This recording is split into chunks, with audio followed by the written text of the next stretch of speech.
Hello बच्चों, welcome to An Academy where we study from the top educators, quality content and a great learning experience. You are on Let's Crack 9th and 10th channel of An Academy जहाँ पर हम लोग 9th और 10th की पूरी पढ़ाई करते हैं, पूरा सिलेबस कवर करते हैं ताकि आप अपने स्कूल एग्जाम्स में सबसे बेहतरीन परफॉर्म कर सकें। मेरा नाम विभा राज है, मैं कोटा राजस्थान से हूँ और मैं पिछले 11 सालों से पढ़ा रही हूँ। ये लिंक है जिससे आप मुझसे कनेक्ट हो सकते हैं और मेरे बारे में और ज़्यादा जानकारी ले सकते हैं। हम लोग पढ़ रहे हैं chapter working of the institution. ये काफ़ी इम्पॉर्टेंट चैप्टर है आप लोगों के 9th क्लास के सिलेबस के लिए, आप लोगों के एनटीएससी के सिलेबस के लिए and at the same time for basic UPSC level as well. इस चैप्टर में बेसिकली हम लोग पढ़ते हैं कि कैसे जो different organs of the government हैं, इंस्टीट्यूशंस हैं बहुत सारे, वो कैसे एक दूसरे से इंडिपेंडेंट हैं, इंटरडिपेंडेंट हैं और कैसे ये काम करते हैं। तो हम लोगों ने ऑलरेडी इसका एक लेसन पढ़ लिया है जिसमें हम लोगों ने इंट्रोड्यूस किया था SEBC रिजर्वेशन, जिसे हम आम भाषा में ओबीसी रिजर्वेशन के नाम से जानते हैं। और हमने उस पूरे प्रोसीजर में, उस पूरा स्टोरी के अंदर हम लोगों ने देखा कि कैसे लेजिस्लेचर ने ये कानून बनाया, एग्जीक्यूटिव्स ने उसको इम्प्लीमेंट किया, फिर जब उसके खिलाफ प्रोटेस्ट हुए तो जुडिशरी ने इंटरवीन किया एंड एक फाइनल वर्डिक्ट सुनाया जाता है।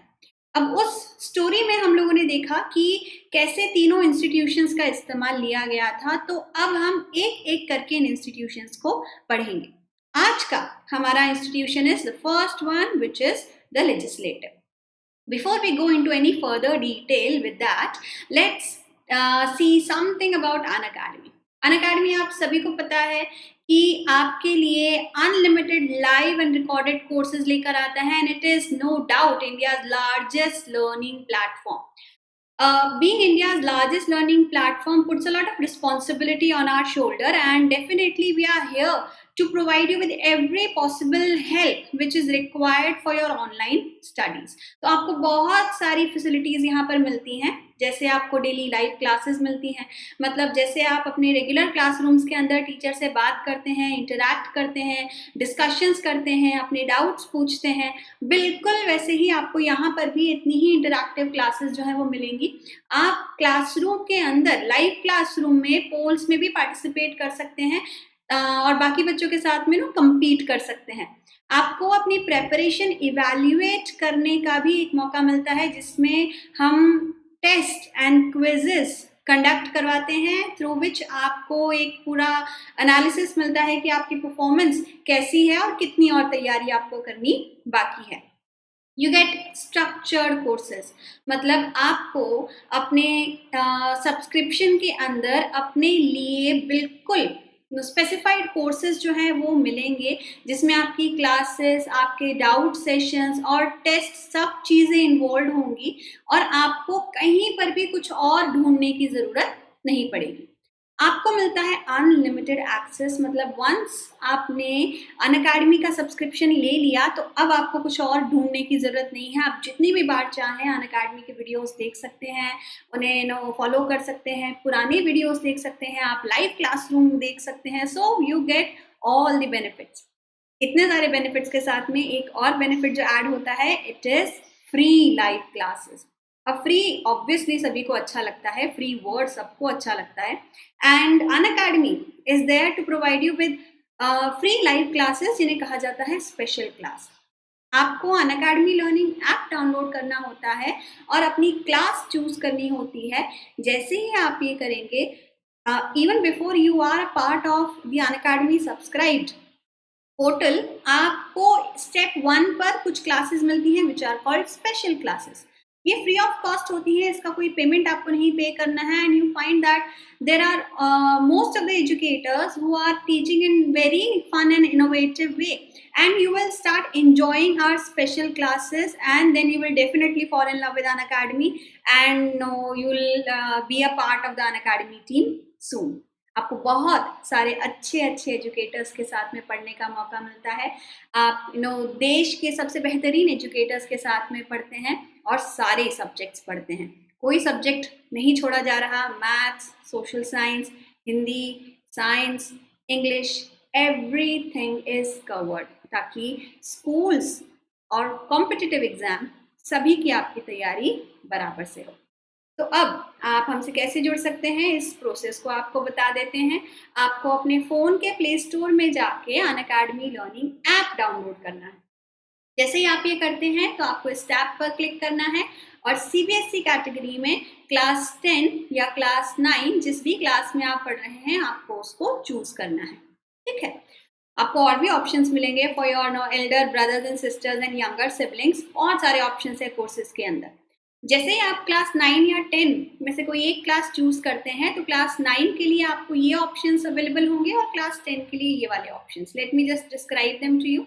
आपको मिलते हैं ये ऑप्शंस एट 13,500 1 ईयर का कोर्स, 2 year course which is 24 month 22,500, a 36 month course at 32,400 and a 48 month course at 36,000। 36,000 के अंदर आपको 4 साल आपका पूरा हाई स्कूल क्लास 9, 10, 11, 12 4 साल कवर हो रहे हैं ओनली एट ₹36,000।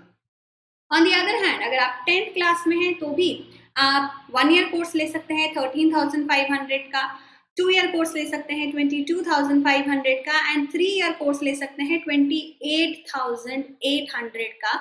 मतलब आपकी क्लास 10, 11 एंड 12 तीनों आपकी इंश्योर्ड हो जाती हैं as a part of Unacademy team. जो प्राइसेस आप यहाँ पे देख रहे हैं they are all discounted prices, 10% off के साथ में है। ये जो ऑफ आपको मिलेगा वो मिलेगा by using the code VRCBSE। ये कोड जैसे ही आप डालते हैं it is a referral code. आपको जो ओरिजिनल अमाउंट है, से for example 15,000 is the original amount for 1 year course of class 9, इसमें 10% डिस्काउंट मिलता है और आप सिर्फ 13,500 पे कर रहे हैं। तो जल्दी से अनअकैडमी पर आ जाइए and don't forget to use the code VRCBSE जिससे आपको 10% का डिस्काउंट मिलेगा। तो चलो शुरू करते हैं हमारा chapter working of the institution part 2, जिसमें हम पढ़ने जा रहे हैं लेजिस्लेचर्स या लेजिस्लेटिव के बारे में। Legislative as we know is the institution which makes the law. ये संविधान का, ये भारतीय सरकार का वो हिस्सा है जो कानून बनाने का काम करता है।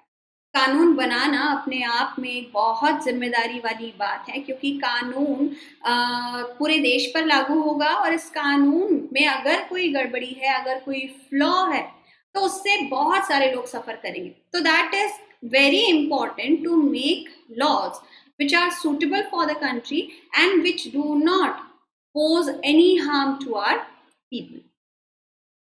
Why do we need a parliament? Bharat के अंदर जो लेजिस्लेचर है उसको नाम दिया जाता है पार्लियामेंट का। हिंदी में इसको कहें तो हम इसको संसद के नाम से जानते हैं। ये वो संस्थान है, ये वो इंस्टीट्यूशन है जो भारत में कानून बनाने का काम करता है। तो एक सिंपल क्वेश्चन हमारे दिमाग में आना चाहिए, why do we need a parliament? हमें पार्लियामेंट की जरूरत क्यों है? In all democracies, an assembly of elected representatives exercises supreme political authority on behalf of the people. India के अंदर अगर हम पॉपुलेशन देखें तो ऑलमोस्ट 134 करोड़ की जनसंख्या आपको देखने को मिलेगी which is constantly increasing. If we go for absolute democracy, मतलब हर व्यक्ति अपने लिए खुद डिसीजन ले, वो पॉसिबल नहीं हो सकता।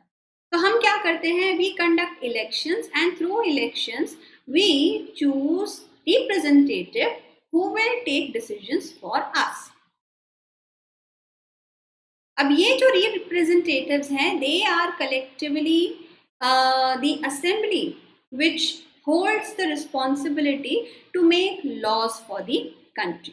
In India, such an assembly of elected representatives is called the parliament. At the state level, this is called legislature or legislative assembly. Bharat में हम दो लेवल पर अपने पावर को डिवाइड करते हैं। We have the central government, which has the responsibility of taking care of the whole country, and then we have the state government, which takes care of the respective state. At the central level, it's called Sansad, मैं हिंदी में लिख देती हूँ यहाँ पर, या Parliament in English.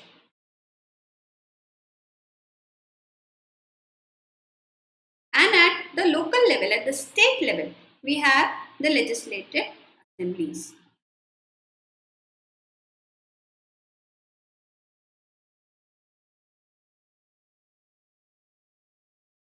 इसको हिंदी में कहते हैं विधानसभा।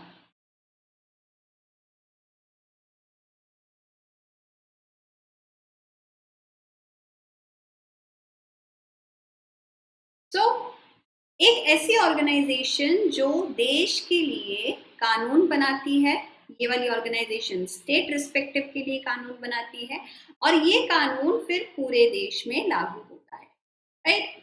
भारत के अंदर we follow a bicameral legislature procedure. Bicameral और यूनिकैमरल ऐसे दो सिस्टम्स जो है वो दुनिया में देखे जाते हैं। यूनिकैमरल जो सिस्टम होता है, उस सिस्टम के अंदर जो पावर्स हैं they are all in the hands of the central authority और जस्ट वन हाउस और ओनली वन हाउस। सारी पावर जो है वो सिर्फ एक हाउस के हाथ में होती है और वो बिना किसी से डिस्कशन किए खुद डिसीजंस ले सकते हैं, which is called a unicameral parliament या यूनिकैमरल लेजिस्लेचर। इंडिया के अंदर we have a bicameral legislature. Bicameral legislature means that we have two houses. हम एक हाउस नहीं, दो हाउसेस से अपने डिसीजंस को पास कराते हैं for making any law. Lok Sabha and Rajya Sabha. Lok Sabha और राज्यसभा दो सब डिविजन्स हैं पार्लियामेंट के। अगर हमें पार्लियामेंट को डिवाइड करना है तो we have the Lok Sabha, the Rajya Sabha and president by default parliament में आते हैं। ये दोनों हाउसेस मिल के डिसीजन लेते हैं किसी भी कानून पर, सिर्फ एक हाउस डिसीजन नहीं लेता। Hence we have a bicameral legislature.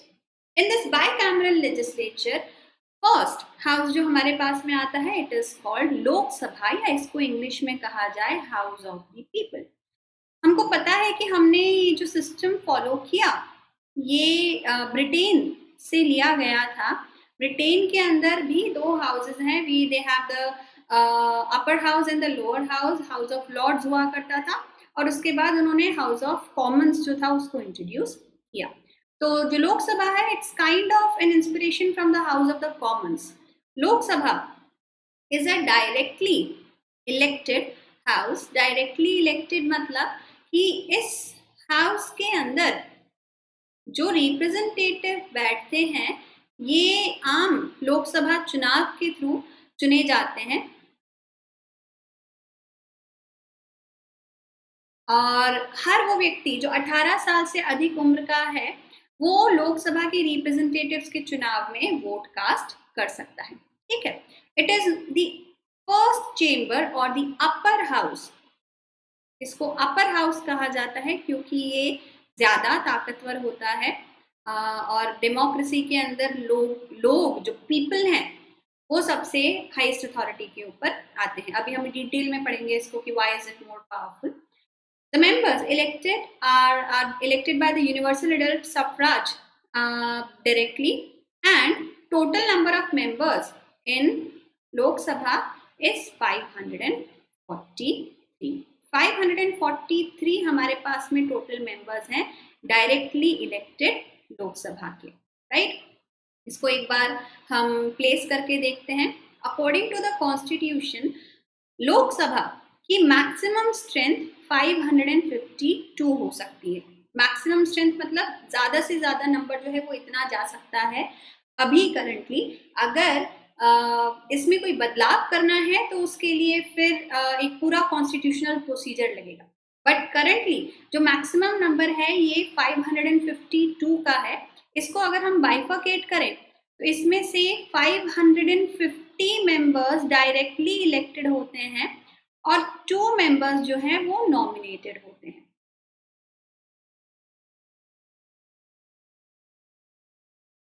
Right. ये जो 550 मेंबर्स हैं इसको भी हम सब डिवाइड करते हैं कि 530 मेंबर्स जो हैं ये स्टेट्स से चुनकर आते हैं and 20 members are representatives of the union territories. ये जो 2 मेंबर्स हैं जो नॉमिनेटेड हैं they are Anglo Indian. Anglo Indian वो लोग होते हैं जब भारत को आज़ादी मिली उस टाइम पर कई सारे ऐसे परिवार थे जिसमें माता या पिता में से कोई एक ब्रिटिश था, क्योंकि काफ़ी लंबे टाइम तक ब्रिटिश भारत में रहे और काफ़ी लोगों ने भारत में शादियाँ की and they had families here. So there were many people who were half English and half Indian, and many of them after independence decided to stay back in India.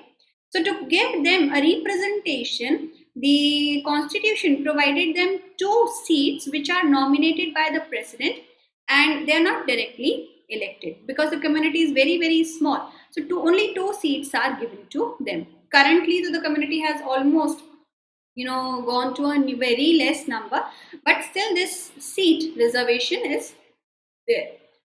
ये तो मैक्सिमम स्ट्रेंथ है. Currently हमारे पास में कितनी seats पर actually में चुनाव होता है वो है 545. इसमें से अगर अगेन मैं इसको डिवाइड करूं, अभी जो चुनाव होते हैं उसमें 543 सीट्स पर चुनाव होते हैं एज आई सेड प्रीवियसली, और 2 सीट्स जो हैं वो एज यूजुअल नॉमिनेटेड होती हैं. तो अगर आप वोट डालने जाएंगे, आपने मतलब मैं वोट डालने जाऊंगी, I will be voting for the 543 seats, right. इसको भी हम बाइफिकेट करते हैं कि 530 सीट्स जो हैं वो स्टेट्स की होती है और 13 सीट्स जो है वो यूनियन टेरिटरी की होती है.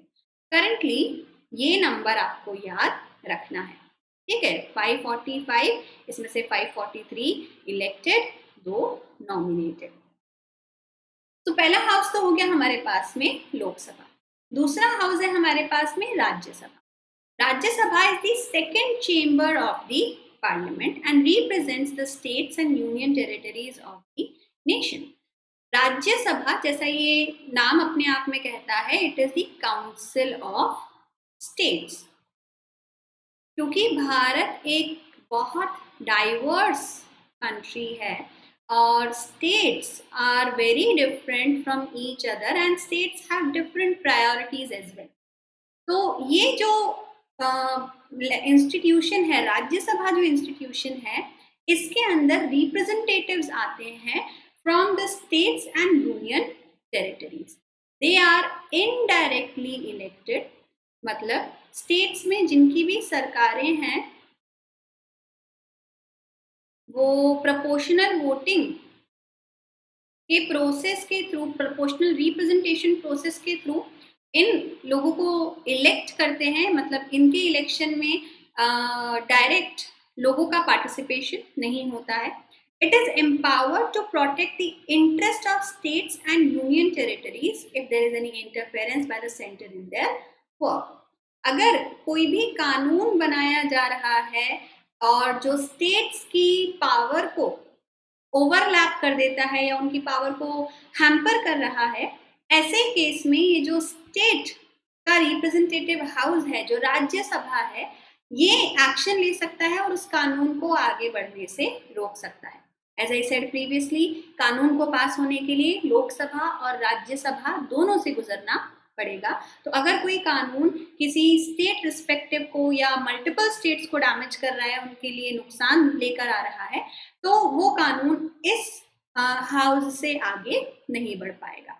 टोटल इस हाउस के अंदर maximum according to the constitution 250 representatives हो सकते हैं. इसमें से 238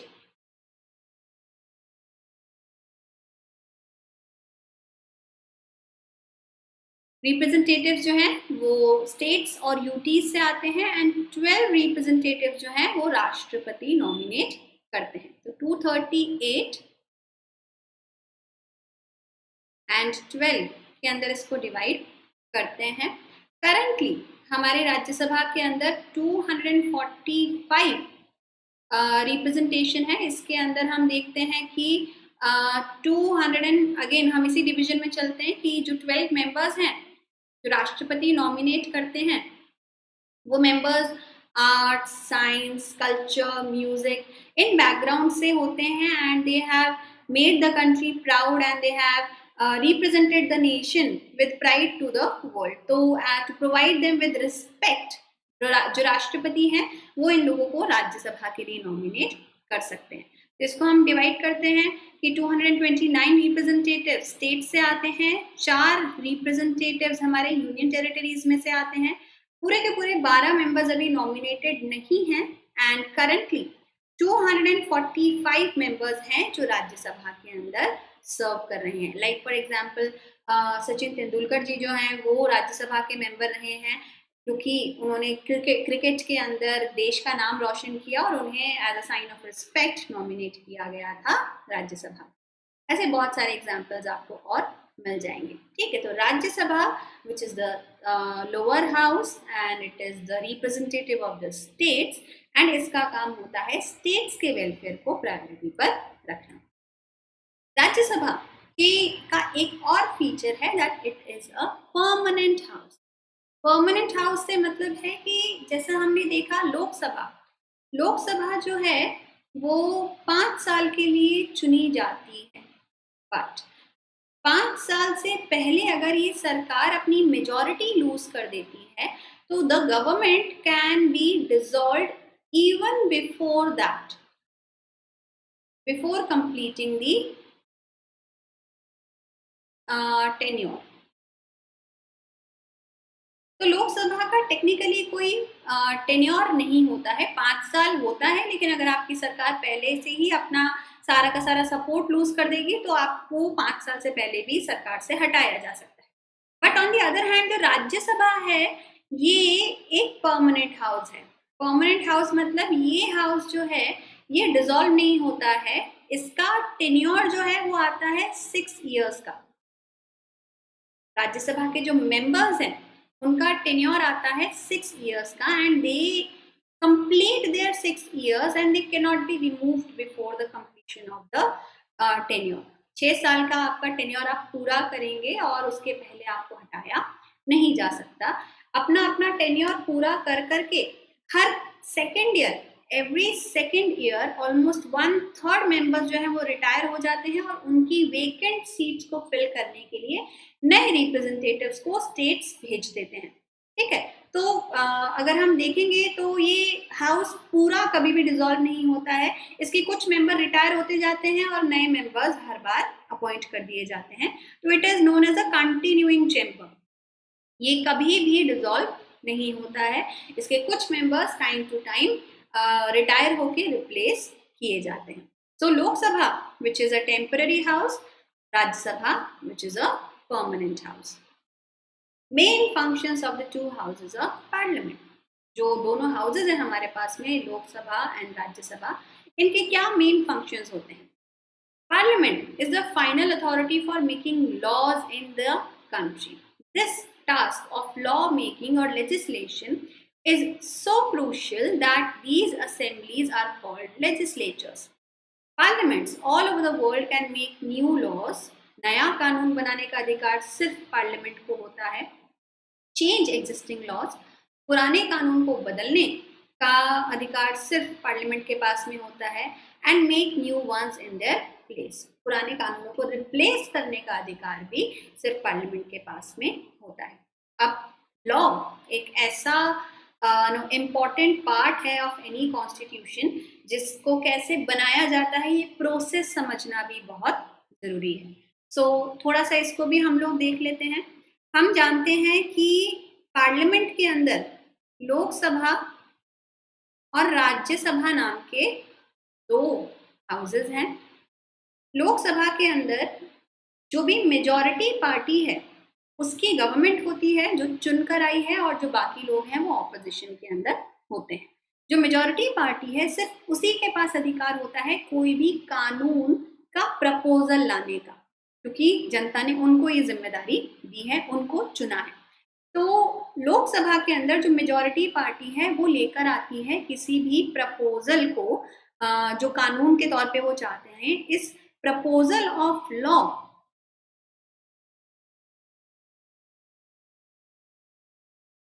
को कहा जाता है बिल। इस प्रपोजल ऑफ लॉ को हम क्या कहते हैं? बिल। अब बिल जो है ये भी 2 तरीके के हो सकते हैं। ऑर्डिनरी बिल हो सकता है जो आप डे बाय डे जो नए कानून इंट्रोड्यूस करते हैं उसके लिए होते हैं, या फिर मनी बिल हो सकता है जो मनी के एलोकेशन से रिलेटेड है। जो ऑर्डिनरी बिल है उसको किसी भी हाउस में हम इंट्रोड्यूस कर सकते हैं, लोकसभा में भी और राज्यसभा में भी। वेराज जो मनी बिल है ये सिर्फ लोकसभा में इंट्रोड्यूस होता है, क्योंकि लोकसभा डायरेक्टली इलेक्टेड ऑर्गेनाइजेशन है और पैसा जो है वो जनता का है, जो टैक्स मनी है उसको एलोकेट करना है, तो जिम्मेदारी किसकी होनी चाहिए? लोकसभा की होनी चाहिए। तो जो भी बिल हम लेकर आए हैं इसको हम इंट्रोड्यूस करते हैं। सपोज फॉर एग्जांपल हम ऑर्डिनरी बिल लेकर आए हैं और हम उसको फर्स्ट हाउस में इंट्रोड्यूस करते हैं। हमने इस बिल को 3 रीडिंग से गुजारना है। Reading 1, first reading, second reading and third reading. Lok Sabha में फर्स्ट रीडिंग में इसको इंट्रोड्यूस किया जाता है, which is known as introduction, कि आप क्या कानून लेकर आए हैं उसको इंट्रोड्यूस किया जाता है।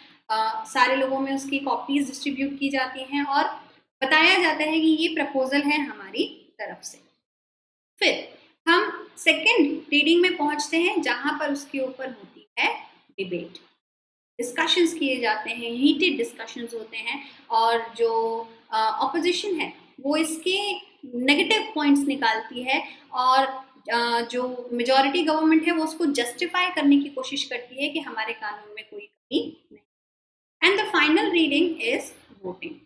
आखिरी में वोट किया जाता है और किसी भी कानून को पास होने के लिए 2/3 मेजॉरिटी चाहिए होती है। 2/3 मेजॉरिटी इसीलिए क्योंकि ऑलरेडी लोकसभा के अंदर हाफ या 50% मेजॉरिटी तो मेजॉरिटी पार्टी की है ही, तभी उन्होंने सरकार बनाई है। और अगर उनके कानून को 50% मेजॉरिटी या 51% मेजॉरिटी से पास करना हो तो उनके लिए काफ़ी आसान हो जाएगा। बट अगर हम 2/3 part of the parliament count करते हैं तो इसमें वो मेंबर्स भी आ जाते हैं जो ऑपोजिशन के हैं। अब ऑपोजिशन के मेंबर को आपको अग्री करवाना पड़ेगा कि आपका कानून सही है और उसमें से गलतियां आपको रिमूव करनी पड़ेगी। जब तक आप उसकी गलतियां नहीं हटाएंगे तब तक ऑपोजिशन का कोई व्यक्ति उसको अप्रूव नहीं करेगा और कानून आगे नहीं जाएगा। हेंस हम 2/3 मेजॉरिटी से इस कानून को आगे भेजते हैं। अगर ये कानून फर्स्ट हाउस में 2/3 मेजॉरिटी ले आता है तो ये यहाँ से आगे बढ़ेगा to the second house. Lok Sabha में हमने इंट्रोड्यूस किया था, अब हम इसको लेकर जाएंगे राज्यसभा में। अगर राज्यसभा में पहले इंट्रोड्यूस होता तो उसको फिर हम ले जाते लोकसभा में। ठीक है, तो यहाँ से फिर हम ये रिपीट करेंगे, फिर फर्स्ट रीडिंग होगा, सेकेंड रीडिंग होगा, थर्ड रीडिंग होगा एंड वापस से आपको मेजॉरिटी चाहिए 2/3। यहाँ पर भी जब इसको मेजॉरिटी मिल जाएगी तब इसको हम लेकर आते हैं टू दी प्रेसिडेंट। प्रेसिडेंट इस कानून को पढ़ सकते हैं एंड 14 डेज तक अपने पास रख सकते हैं। वो चाहें तो इसके अंदर सजेशंस भी सेट जॉट डाउन कर सकते हैं और उसको ये वापस सेंड कर सकते हैं विद दी सजेशन। राष्ट्रपति के सजेशंस के साथ में ये कानून अगर वापस लौट जाए तो ये फिर उस पूरे प्रोसेस से गुजरेगा, फिर लोकसभा में 3 रीडिंग, राज्यसभा में 3 रीडिंग और फिर ये राष्ट्रपति के पास में आता है। अदरवाइज राष्ट्रपति इसके ऊपर 14 डेज के अंडर सिग्नेचर करते हैं और ये कानून, अब बिल जो है ये क्या कहलाएगा? लॉ या act. So through this process हम कानून बनाते हैं एंड इस पूरे प्रोसेस को पार्लियामेंट के लोकसभा एंड राज्यसभा और राष्ट्रपति तीनों के एक कंबाइंड एफर्ट से क्रिएट किया जाता है। आई नो जो प्रोसेस है वो थोड़ा सा लॉन्ग अपीयर कर रहा है, बट थ्रू दिस प्रोसेस जो प्रॉब्लम ऑफ एनी मिस्टेक है वो हम रिमूव करते हैं। As we know that there are 545 members in Lok Sabha, 250 members in Rajya Sabha, तो ऑलमोस्ट 800 मेंबर्स किसी कानून के ऊपर डिस्कशन कर रहे हैं, which makes it kind of impossible to leave any problem और मिस्टेक। तो उसमें गलती के चांसेस हम बिल्कुल खत्म कर देते हैं। सो कानून बनाना सबसे important task of the Lok Sabha. Parliaments all over the world exercise some control over those who run the government. In some countries like India, this control is direct and full. Bharat के अलावा भी और बहुत सारे दुनिया के देश हैं जहाँ पर पार्लियामेंट जो है वो पावर को एक्सरसाइज करती है, और भारत के अंदर पार्लियामेंट सबसे हाईएस्ट अथॉरिटी है जो डिसीजन मेकिंग का काम करती है, जो डिबेटिंग करती है, और जो हमारे लिए कानून बनाती है at the end of the day. और सबसे इम्पोर्टेंट पॉइंट कि majority population of the country has shown their support to the political party who's leading the Lok Sabha. Hence, this is a reflection of a good democracy that people chosen by a proper election procedure are taking decisions for the welfare of the nation. Parliament controls all the money that governments have. ये सबसे important power होती है। जैसा मैंने बताया आपको कि money bill नाम का भी एक बिल होता है। मनी बिल का मतलब है कि पैसे को आप कहाँ कहाँ एलोकेट करोगे, इस चीज़ की जिम्मेदारी लोकसभा के पास में होती है। एंड डेफिनेटली इस पैसे को जुडिशियसली इस्तेमाल करना बहुत ज़रूरी है। आप पैसे को करप्शन के अंदर या फिर वेस्ट नहीं कर सकते हो, because it's government, it's people's hard earned money which the government has taken as a tax. So it is very important to use this money judiciously and to utilize it for the welfare of the people. So in most countries, the public money can be spent only when the parliament sanctions it. जब तक parliament से sanction नहीं होगा, आप public के इस पैसे को खर्च नहीं कर सकते। Parliament is the highest forum of discussion and debate on public issues and national policy. You see in the news channels every day, in the newspapers every day, that there are politicians who are discussing, people, different kind of organizations who are discussing and debating about different problems in the country. But at the end of the day, जब तक कोई discussion हमारी parliament के अंदर नहीं हो रहा है, जब तक हमारे नेता उसको डिस्कस नहीं कर रहे हैं, जब तक वो पार्लियामेंट में उस पर डिबेट करके कोई डिसीजन नहीं लेते हैं, तब तक किसी भी डिस्कशन से कोई फायदा नहीं होता। The only discussion which matters is what takes place inside the parliament, and parliament can seek information about any matter. देश में कोई भी काम अगर हो रहा है, उससे संबंधित पूरी जानकारी, every information has to be shared with the parliament, and the parliament can look towards that information if that is a point of notification. Lok Sabha is more powerful than Rajya Sabha. Although हमने दो houses बनाए हैं, लोक सभा and राज्य सभा, they all sit in the same building, but Bharat के अंदर, because we are practicing a democratic setup, Lok Sabha tends to be more powerful than the Rajya Sabha. Yes, अगर हम लोक सभा को नाम के साथ में देखें राज्य सभा के, तो लोक सभा is known as the lower house and राज्य सभा is known as the upper house. पर ये काम से लेना देना नहीं है, ये एक्चुअली ब्रिटिश का तरीका था जो वो उस टाइम पर फॉलो किया करते थे कि जो हाउस ऑफ रिप्रेजेंटेटिव्स था, हाउस ऑफ लॉर्ड्स था, वो सोशली अपर कैटेगरी के लोग हुआ करते थे। So this house was known as the upper house in the British era. बाद में जो हाउस ऑफ पीपल इंट्रोड्यूस किया गया, हाउस ऑफ कॉमन्स उन्होंने इंट्रोड्यूस किया, उनकी नज़र में वो निचले लेवल के लोग थे, और क्योंकि they came basically from the working class category, so they named this house as the lower house. But India में इस नाम का कोई फर्क नहीं पड़ता है, उल्टा जो लोअर हाउस है वो ज़्यादा ताकतवर है in comparison to the upper house. तो ये चीज़ हम देखते हैं कि कैसे any ordinary law needs to be passed by both the houses. But if there is a difference between the two houses, the final decision is taken in a joint session in which members of both the houses sit together.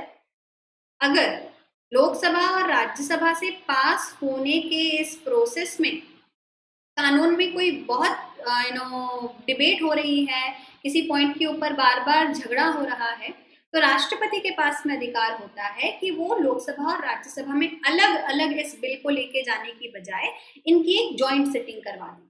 Joint sitting अगर लोकसभा और राज्यसभा की होगी किसी कानून को पास करने के लिए, तो obviously Lok Sabha will become more powerful, क्योंकि यहाँ पर 543 मेंबर्स हैं और राज्यसभा में 245 मेंबर्स हैं। तो यहाँ पर ऑलरेडी इनके पास में मेजॉरिटी है, ज़्यादातर सपोर्ट इनके पास में है, तभी किसी भी पॉलिटिकल पार्टी की गवर्नमेंट है तो डिसीजन लेना रिलेटिवली आसान हो जाता है। एंड यूजुअली जो लोकसभा का ओपिनियन है वो सस्टेन करता है, राज्यसभा की ओपिनियन उतनी पावरफुल नहीं होती। Lok Sabha exercises more powers in money matters. I already said कि दो तरीके के बिल होते हैं, एक होता है ऑर्डिनरी बिल और एक होता है money bill. Once the Lok Sabha passes the budget of the government or any other money related law, the Rajya Sabha cannot reject it. जो मनी बिल होता है वो ऑलरेडी प्रेसिडेंट के सिग्नेचर के साथ में आता है। आम प्रोसेस में तो हमने क्या देखा था कि कानून पूरा डिस्कशन के बाद लास्ट में राष्ट्रपति के सिग्नेचर के लिए जाता है, बट जो मनी बिल है, जो बजट है, वो राष्ट्रपति के सिग्नेचर के साथ आता है और राज्यसभा उसको रिजेक्ट नहीं कर सकती है। राज्यसभा जो है वो सिर्फ उसको डिले कर सकती है 14 डेज के लिए, या कुछ चेंजेस सजेस्ट कर सकती है, जिसको भी लोकसभा माने या नहीं माने इस चीज की कोई ऑब्लिगेशन नहीं।